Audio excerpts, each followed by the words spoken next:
The ladies killer, but so far as I can tell, the green dragon loves him some Hawk too. Fight! Oh, Sam, who's the cat with the bright red hat? Jax, I wanna scrap the devil in old man. Hey YouTube, this is Review Hunter here, and I'm bringing you guys another review of Yona of the Dawn. This is episode 17, Pirates of Awa. And in this episode, things actually got off to a pretty interesting start. I think this is probably the best introduction of a dragon of all the other dragons. I mean, come on now. Hawk is on his own in this city, scouting things out, and he sees a woman who's being harassed, pretty much being sexually assaulted by some officials.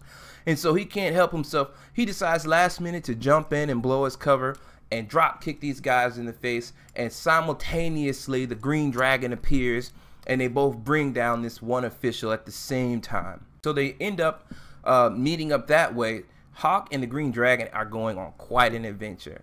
So first of all, I was thinking to myself, the green dragon seems a little bit flamboyant. I don't know. I mean, it would be interesting spin on the dragons to have one that was a little bit more, I guess, happy. But I don't think that's the case. I think he's just a pretty boy. Oftentimes, even in real life, pretty boys get mistaken for actual homosexual guys. There's nothing wrong with that if you are homosexual. I really like the green dragon's personality. He seems to be very outgoing, very strong. The whole theme behind this episode seems to be him, I guess, running away from his destiny, or I guess you can call it trying to map his own destiny, finding a place where he fits in, fighting for a cause that he chose for himself. He doesn't really seem to be too interested in going along with this idea that dragons are destined to follow behind this role set out for them before they're even born. The white dragon seems fatigued from being the one to track down this green dragon and follow this trail so far, so he needs a minute to catch up. Hawk is going to go in alone and survey the area. What's interesting is that in this episode, the blue dragon starts to show a bit of sensory abilities as far as telling where the other dragons are as well. But this green dragon's a tricky guy. He seems to be able to even evade the senses of the other dragons, disappearing, and from what I can tell, the green dragon's power is probably like a dragon scale leg or something that allows him to have this superb jumping ability that almost makes him look as though he's flying.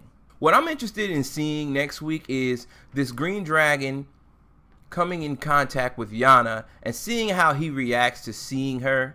He's a bit of a ladies' man. One of the funniest parts of this episode was when the green dragon and Hawk ended up talking to each other in a brothel. Hawk is a ladies' killer. Every time you see this guy interacting with women who aren't Yona, they just fawn all over him. Apparently he's just like the typical sexy flexy guy that all the girls seem to be into. But so far as I can tell, the green dragon loves him some Hawk too. So Hawk doesn't have a clue that he's running around with the green dragon that they're looking for, though it seems to me that he should be able to figure that out. How many other people have they run across so far that have had the fighting ability on par that Hawk has? I almost thought he was going to be a dragon when I first saw the opening. It took me a while to figure out that he wasn't going to be one. So the green dragon turns out to be a part of this pirate crew that seems to be going behind the scenes, taking out vigilante justice to try to take down some officials and some of the backhand deals going on in this city. So the captain of this squad is an older woman who seems to be concerned about the well-being of her subordinates. So she's looking for stronger, more capable guys. And she's talking to the green dragon about possibly recruiting more skilled fighters.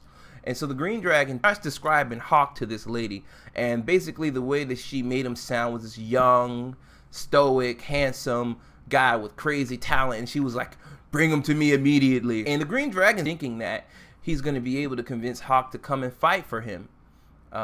But what I find most interesting is the green dragon knows that Hawk is protecting someone, and Hawk knows that he's supposed to be looking for the green dragon, and these two guys haven't put two and two together yet to realize who they are yet to each other. I wonder what the new motive is going to be. My prediction so far as this episode is concerned is I thought that maybe Yona was going to get kidnapped somehow, maybe get separated like she did when they were in the tunnels. And then you were going to have the green dragon, the blue dragon, the white dragon, and Hawk rush in to save her from getting assaulted or something. And that's how they were going to come together and overthrow whoever is oppressing this town and set the people free to trade and barter, however they feel, or whatever you think this episode's resolution is going to be. But it looks like they might find each other a bit sooner. When the green dragon finds Hawk and he sees Yona, he's going to go through this reaction, much like the white dragon and the blue dragon did. I don't know who's the most interesting dragon so far. It's definitely between the blue dragon and the green dragon. I feel like the white dragon is kind of, I haven't really seen him display any real interesting abilities. It was definitely convenient to find him first though. But anyway guys, that's all I have to say for this review. Hopefully you guys noticed that I hope you guys noticed the improvement in the audio quality of this review. And check this bad boy out. This is the infamous blue snowball that everybody's been talking about, and I'm giving it a try. Hopefully you guys like it. I did a review and a comparison to my Logitech C920, which is the webcam that I'm using, which has speakers of its own on there. So if you guys want to check that out, there's a link to that video in the description below. It's really interesting. You should watch it all the way through. There's some pretty good music from a good friend of mine, Playaraida. Fight! Oh, Sam, who's the cat with the bright red hat? Jax, I wanna scrap the definitely no match with the old one. To my fireball jitsu, he'll be the whole guy. He is the king of a mushroom.